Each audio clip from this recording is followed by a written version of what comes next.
লাশ হয়ে বের হওয়ার যে ডিভোর্সি ট্যাগ নিয়ে থাকা ভালো। ইকরার মৃত্যুর পর এই প্রথমবার প্রকাশ্যে এসে মুখ খুলেছেন আলভির সঙ্গে সম্পর্কের অভিযোগে আলোচিত অভিনেত্রী তিথি। দীর্ঘ নীরবতা ভেঙে একটি লাইভ বক্তব্যে তিনি নিজের অবস্থান ব্যাখ্যা করতে গিয়ে কান্নায় ভেঙে পড়েন।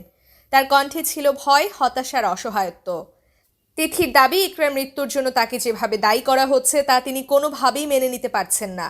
লাইভে তিথি স্পষ্ট ভাষায় বলেন, ইকরার মৃত্যুর পেছনে আমার কোনো হাত নেই, কিন্তু এরপরও সামাজিক যোগাযোগ মাধ্যমে তাকে ঘিরে যে তীব্র আক্রমণ চলছে তা তার জীবনকে বিপর্যস্ত করে তুলেছে বলে অভিযোগ করেন তিনি। বাট আমি তো তাকে গিয়ে মারিনি, আমার রিজিকে হাত দিয়েছে কিন্তু মানুষ, আমার যে রুটি রুজি। তিথির ভাষায়, মানুষ আমার রিজিকে হাত দিয়েছে, আমার কাজ, আমার আয় সবকিছু নিয়ে প্রশ্ন তুলছে। আমি নাটক করে খাই, এইটাই আমার একমাত্র পেশা। এখন মানুষ যদি সেটাও বন্ধ করে দেয়, আমি কিভাবে বাঁচব? তিনি আরও বলেন, অনেকেই অভিযোগ করেছেন যে তার বাসা ভাড়া নাকি আলভি দেন, সংসার চালান আলভি। এসব অভিযোগকে তিনি মিথ্যা বলে দাবি করেন। তিথির বক্তব্য, আমি আমার কষ্টের টাকা দিয়ে বাসা ভাড়া দিই, বাজার করি, কেউ আমাকে ফ্রি কিছু দেয় না। মানুষ না জেনে না বুঝে যা খুশি বলছে। তিথির এই বক্তব্যের পর আবারও সামনে আসে ইকরা, আলভি ও তিথিকে ঘিরে 3 বছরের পুরনো বিতর্ক। অভিযোগ রয়েছে, গত 3 বছর ধরে আলভি ও তিথির ঘনিষ্ঠ সম্পর্ক নিয়ে ইকরার সংসারে অশান্তি চলছিল। একাধিকবার এই বিষয় নিয়ে ইকরা ও তিথির মধ্যে তীব্র বাক বিতণ্ডা হয়েছে বলেও শোনা যায়।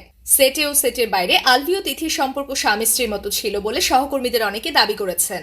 এ প্রশ্ন উঠছে, নাটকে নায়কের অভাব না থাকা সত্ত্বেও কেন টানা 3 বছর ধরে আলভির সঙ্গে অভিনয় করে গেছেন তিথি?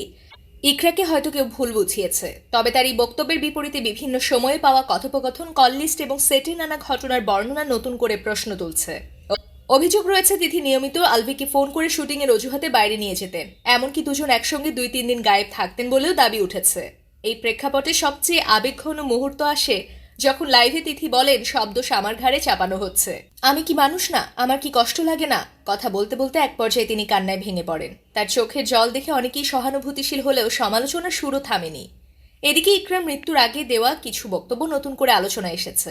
ইকরা বলেছিলেন, তিনি আলভিকে নেপালে রেখে দেশে ফিরেছিলেন। বিমানবন্দরেই ছিল আলভির সঙ্গে তার শেষ দেখা। এরপর আলভির সঙ্গে আর কোনো যোগাযোগ হয়নি বলে জানান ইকরা। ইকরার সেই কথার পরও প্রশ্ন উঠছে, তাহলে আলভি ও তিথির যোগাযোগ কিভাবে চলছিল? এই ঘটনায় সামাজিক মাধ্যমে 2 ধরনের প্রতিক্রিয়া দেখা যাচ্ছে। এক পক্ষ বলছে, ইকরার মৃত্যুর জন্য তিথিকে এককভাবে দায়ী করা অন্যায়। অন্য পক্ষের মতে, সরাসরি অপরাধ না করলেও তিথির ভূমিকা ইকরার মানসিক বিপর্যয়ের একটি বড় কারণ ছিল। সব মিলিয়ে ইকরার মৃত্যু শুধু একটি ব্যক্তিগত ট্র্যাজেডি নয়, এটি এখন সামাজিক বিতর্কের কেন্দ্রে। সম্পর্ক, বিশ্বাসঘাতকতা, মানসিক চাপ আর দায়বদ্ধতার প্রশ্নে এই ঘটনা সমাজের সামনে কঠিন কিছু প্রশ্ন ছুড়ে দিয়েছে। তিথির কান্না, তার আত্মপক্ষ সমর্থন যেমন আলোচনায় এসেছে, তেমনি ইকরার নীরব কষ্টও মানুষ নতুন করে স্মরণ করছে।